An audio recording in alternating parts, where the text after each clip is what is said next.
Bienvenue ici à Québec avec Michel Robitaille, président directeur général des Offices Jeunesse Internationaux de Québec. Et puis à ses côtés, Jeanne Boivin, qui est la présidente du comité québécois pour la campagne Non à la haine. On va en parler dans quelques instants. Michel Robitaille, vous avez été longtemps le délégué général à Paris. On vous retrouve ici pour défendre la jeunesse québécoise et surtout à l'occasion de cette conférence internationale contre la radicalisation des jeunes, porter un message d'espoir. Effectivement, c'est très important et nous avons voulu nous associer à cette conférence en organisant une formation sur la campagne Non à la haine, qui est une campagne qui a été initiée par le Conseil de l'Europe. Et nous avons invité 50 jeunes provenant d'Afrique, d'Amérique, d'Europe à venir nous rencontrer et à suivre ce séminaire pour devenir ensuite des formateurs. Oui. Et on vous parlera dans quelques instants de ce que c'est que le discours de haine, mais ça fait partie des engagements que nous avons pour la mobilité des jeunes. Et ce séminaire a été organisé en collaboration avec le Bureau international jeunesse de Bruxelles, le BIJ, et le support de l'OIF et de l'EFQJ France. Jeanne Boivin, vous êtes dans cette présentation. Quand j'ai vu la documentation, on vous dit que tous les matins, vous prenez toujours le temps de vous indigner contre les discours haineux. Oui, tout à fait, oui. Mais je pense que c'est un réflexe naturel, en fait. Je pense que quand on a un sens critique et qu'on voit, quand on comprend qu'est-ce que c'est le discours haineux et qu'on peut l'identifier, on peut seulement s'indigner en constatant à quel point il y en a sur le web. Oui, et bien regardez quelques-uns de ces visages de cette jeunesse qui veut dire non à la haine. Extrait du clip de présentation. Du Kosovo. Du Maroc. Du Québec. Nous sommes des jeunes engagés dans le mouvement contre le discours de haine en ligne. Notre mouvement est sans frontières. C'est un mouvement sans frontières, Michel Robitaille. Effectivement, puisque la haine, les mouvements de haine sont sans frontières. Et bien sûr, on parle beaucoup de la radicalisation de mouvements de discours de haine via Internet, mais ça va beaucoup plus loin que ça. Alors c'est pour ça que c'est important d'agir très tôt et auprès des jeunes en milieu scolaire notamment, et c'est ce que Jade fera avec son mouvement. Oui, le mouvement, il va faire quoi? Au-delà finalement de conseiller et de dire évidemment la haine, c'est insupportable pour les jeunes, c'est-à-dire une forme de réaction. Oui, bien, en fait, le mouvement offre des formations, des outils pédagogiques afin de former, d'éduquer les jeunes à qu'est-ce que c'est le discours haineux, comment le reconnaître, quelles sont les caractéristiques, les différents types de discours haineux, donc le sexisme, le racisme, l'homophobie, la transphobie, donc les différentes formes que ça peut prendre sur le web. Puis on déconstruit le discours haineux pour en comprendre les différents éléments et on se les réapproprie pour avoir un discours qui est positif et qui répond à ces propos. Parce que c'est de dire, en fin de compte, on parle du radicalisme, mais ça va bien au-delà. Oui.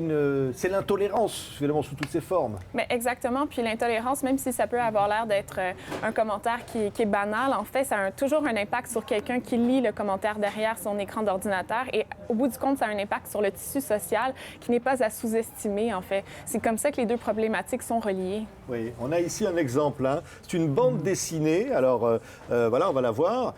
Alors, ça s'appelle Radicalichaud.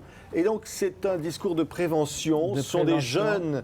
Des jeunes qui ont été radicalisés, qui sont déradicalisés et qui ont, sous forme de bande dessinée, raconté leur histoire. C'est une forme de résilience. C'est une forme de résilience, mais c'est une façon de dire, nous, jeunes qui avons été les victimes de ce discours, de ces discours haineux, de cette radicalisation, avons maintenant quelque chose à dire, parce qu'il faut que ce soit des jeunes qui parlent à des jeunes. C'est pour ça que la présidente du mouvement, c'est une jeune. Jade est allée en France et en Europe, c'était exactement à Strasbourg, c'est ça, Strasbourg, Albanie, pour suivre la formation grâce au programme de Logique. Elle revient ici maintenant pour elle-même devenir formatrice et devenir celle qui va aller dans les écoles avec son équipe pour initier les jeunes et surtout voir la différence entre une opinion et un discours de haine, qui est parce que c'est très important. En fait, ça s'éduque. La tolérance, ça s'apprend, la tolérance? C'est pas inné, forcément? Mais moi, je pense que les gens sont fondamentalement bons, puis que quand on leur donne les outils pour comprendre l'impact de leurs mots, c'est certain. Je pense que les gens veulent faire le bien autour d'eux. Je pense qu'on ne comprend pas, des fois, on ne peut même pas commencer à s'imaginer l'impact négatif que nos propos ont. Donc, quand on peut faire de la sensibilisation et de l'éducation, c'est certain que c'est gagnant. Oui, parce que finalement, les jeunes que vous rencontrez, ils sont étonnés finalement des conséquences, parfois, de quelques mots. de haine sur Internet, par exemple. Oui, complètement. Puis même, il y a d'autres exercices qui ont été réalisés. Je ne sais pas si vous avez déjà vu, mais quand les gens connus doivent lire des tweets qu'on écrit à leur sujet, puis leur visage qui se décompose quand ils lisent les tweets méchants à leur sujet. Mais c'est sûr, tout le monde est humain.